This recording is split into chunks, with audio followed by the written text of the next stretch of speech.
Se podría pensar que el ajedrez viene del juego antiguo llamado chaturanga, que se piensa que tiene más de 2000 siglos de antigüedad. Y juego, cuando fue recorriendo el mundo, fue cambiando y fue adaptándose a las regiones, por lo cual cuando llega a Occidente se convierte en ajedrez, y de ajedrez los mercaderes fueron los encargados de llevarlo de un lado a otro.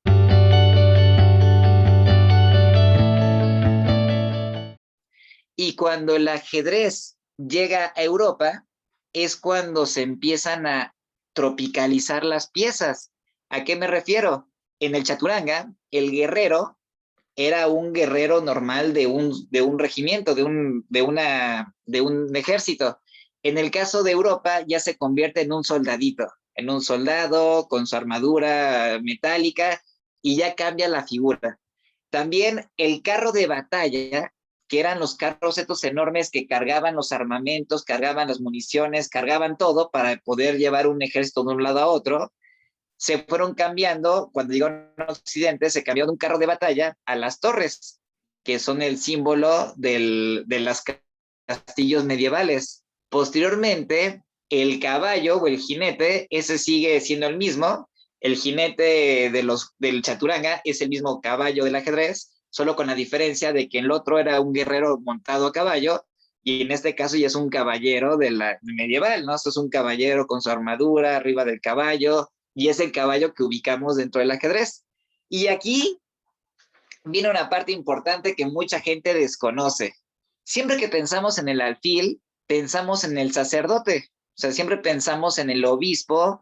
Inclusive la forma del alfil es el sombrero del papa. Si se dan cuenta, el sombrero del papa tiene doble pico, y cuando uno ve el ajedrez y ves el alfil tiene el sombrero papal, por eso tiene esa figura. Pero originalmente el alfil era un elefante de guerra.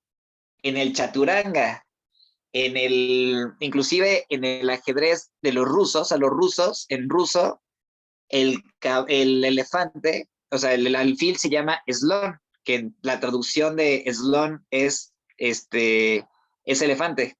Entonces, como tal, el elefante no perdió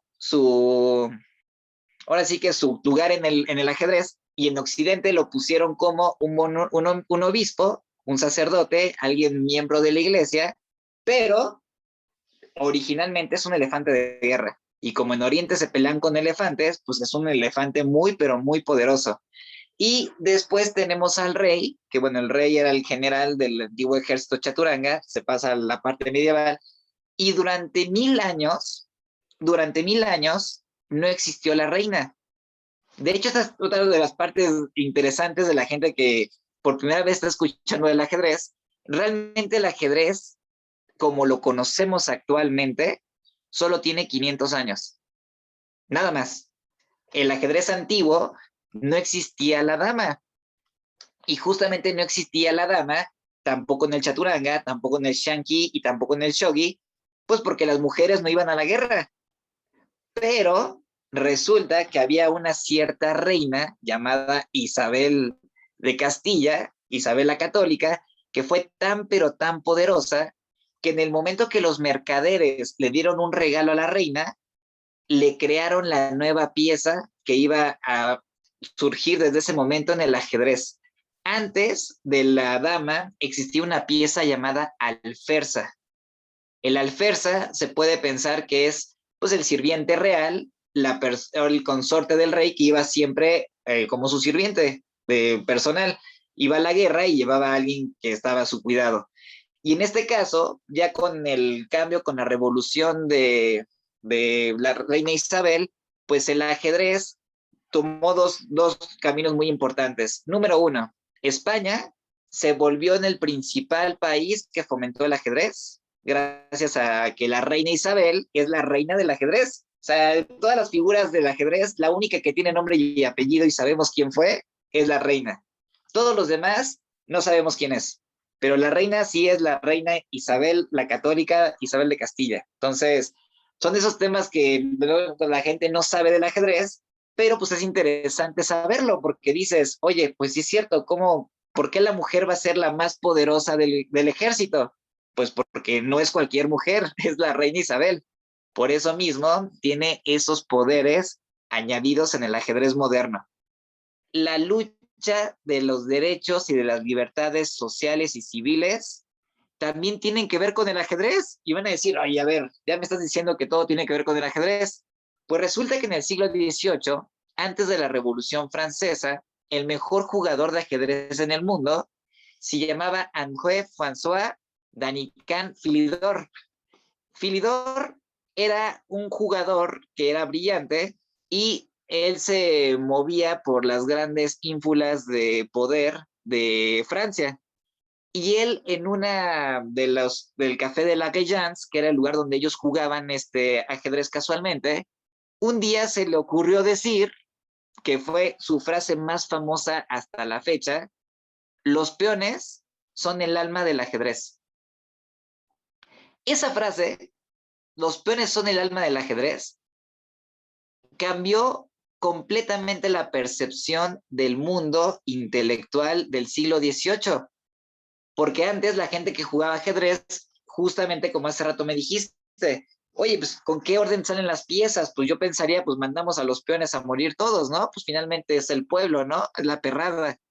Pero en este caso, realmente lo que tenemos es que Philidor, al poner la idea de que los peones son el alma del ajedrez, le está cambiando el chip a la gente de que, oye, el importante es el pueblo, no el... Ahora sí que no la gente que pertenece a la monarquía y a las clases altas, que en este caso son la torre, el caballo, el alfil, la dama y el rey. Y que el mejor jugador del mundo en el siglo XVIII, cuando había mucha censura intelectual en todos los ámbitos, una frase casual que lo dijo sobre un juego de mesa, pues cambió la estructura mental de toda la sociedad de aquel entonces.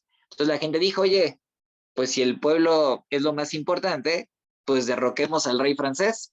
Y fue el primer rey que cayó en la historia, el rey de la Revolución Francesa. El rey Luis fue el primero que cayó justamente por el inicio de las revueltas sociales y de los pensamientos libertarios. Y uno de los grandes pensadores o de los pensamientos fue nacido de un ajedrecista. El juego de ajedrez, si nos ponemos a pensar qué es, pues es uno de los juegos de mesa más importantes que han existido en la historia y sobre todo es importante porque es un juego que adoptó la realeza y desde entonces se fue un juego como de las élites. Entonces, al paso de los años, mientras la gente y el mundo ha ido evolucionando, pues el ajedrez se ha ido masificando. Estamos hablando que al principio solamente las élites, la monarquía lo jugaba, posteriormente la nobleza lo empezó a jugar, posteriormente las élites intelectuales y élites económicas lo empezaron a jugar y hasta apenas en el siglo XX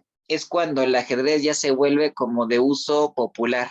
Ya la gente lo empieza a conocer, la gente se empieza a acercar y es cuando se dan cuenta de los grandes beneficios que conlleva su práctica. Entonces, al vincular que es un juego que ayuda al desarrollo de habilidades mentales, pues se ha popularizado mucho porque ya las personas juegan ajedrez no para disfrutar el juego. Claro, se disfruta en el momento que lo estás jugando, pero ya mucha gente juega ajedrez solo como una herramienta para entrenar la mente. Entonces, sí es una cosa divertida porque es un entrenamiento muy completo a nivel intelectual y lo entretenido aquí es que estás jugando. Entonces, lo primero que yo le diría a las personas cuando digan qué es el ajedrez, pues para pronto, el juego de mesa más importante de la historia, por lo menos de la historia del hombre moderno, porque tenemos juegos que también nosotros como Escuela Nacional de Ajedrez enseñamos de otras culturas que todavía son más antiguos, pero pues no tienen esta importancia y este punch que tiene el ajedrez.